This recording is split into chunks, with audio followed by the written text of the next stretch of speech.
जिंदाबाद जिंदाबाद जिंदाबाद जिंदाबाद जिंदाबाद जिंदाबाद।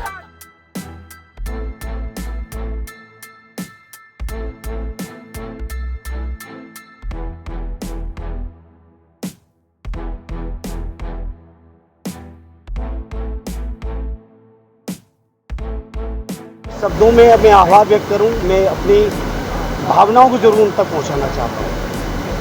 उन्होंने मुझे इस काबिल समझा।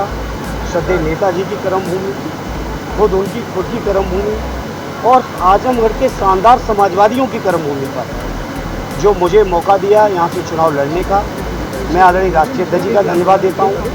मैं आजमगढ़ के अपने समाजवादी पार्टी के सभी नेताओं का, सभी कार्यकर्ता साथियों का और आजमगढ़ के एक एक मतदाता का, जिन्होंने मुझे वोट दिया या नहीं भी दिया, मैं आजमगढ़ के हर व्यक्ति को नमन करता हूं और आभार व्यक्त करता हूं कि उन्होंने जो समर्थन दिया और आशीर्वाद दिया। और मैं उन सभी को यकीन दिलाता हूं जो श्रद्धेय नेताजी के जज्बात और भावनाएं रहे इस जिले से आदरणीय राष्ट्रीय अध्यक्ष जी ने जो आगे बढ़ाए, उनको मैं अक्षरशः आगे बढ़ाने का पूरा प्रयास करूँगा। और मुझे यकीन ही नहीं, पूरा विश्वास है हमारे पार्टी के बड़े लोगों के मार्गदर्शन में, हमारे पार्टी के जिम्मेदार लोगों के सहयोग और समर्थन से आजमगढ़ के लोगों की हर उम्मीद, हर विश्वास और हर भरोसे को मैं पूरा कर सकूं।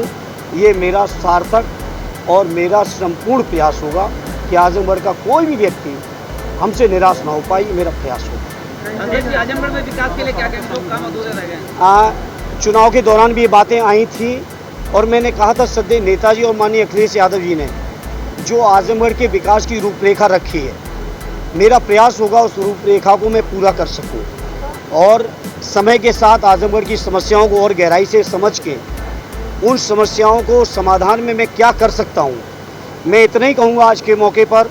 मेरा अपनी ओर से 100% प्रयास होगा कि आजमगढ़ के लोग जो मुझसे उम्मीद लगाए हैं, जो यहाँ की जायज़ समस्याएँ हैं, उनका मैं हर तरह से निराकरण कर सकूँ। देखिए, इस समय जो मैं चुनाव जीता हूँ, मैं इस समय अपने पार्टी के नेताओं के बयानों को सुनना है, राष्ट्रीय अध्यक्ष जी के मार्गदर्शन को लेना है, उसके बाद इस पर चर्चा करेंगे।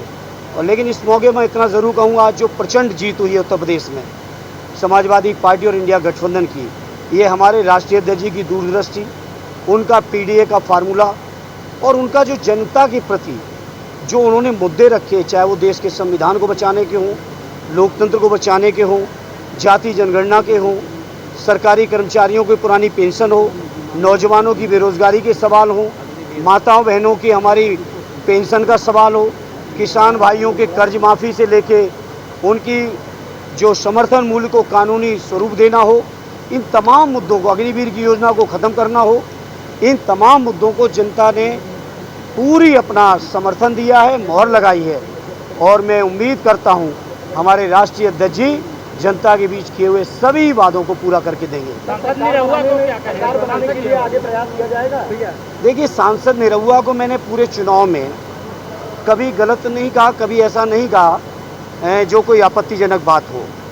मैंने यही कहा कि वो एक कलाकार हैं, वो राजनीति की तमाम गंभीरताएँ जो हैं, जो राजनीति के प्रति तमाम जिम्मेदारियाँ हैं, उनसे वो वाकिफ नहीं हैं और इसीलिए कई मौक़ों पे उनके गैर जिम्मेदारी बयान भी आए।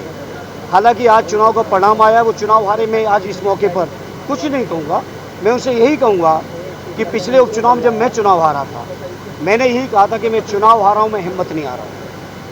और मैं हिम्मत नहीं हारा था और आज उसका परिणाम है। आजमगढ़ के लोगों ने, हमारे साथियों ने कई बार कहा कि इस हार को हम सूद सहित वापस करेंगे, तो इतना सूद सहित कर दिया है कि आज इस मौके में उनके लिए कुछ नहीं कहूँगा। उनका भविष्य उज्ज्वल हो, हमारे कोई ऐसी दुर्भावना नहीं है उनके लिए। सर, सरकार बनाने के लिए किस तरीके से प्रयास किया जाएगा? अब वो राष्ट्रीय अध्यक्ष जी तय करेंगे, चूँकि मैंने नियम कानून का अच्छा सा पालन किया है। सुबह 7 बजे से जब से मैं आया हूँ, अब तक मेरे हाथ में मोबाइल भी नहीं है, टेलीविज़न भी नहीं है।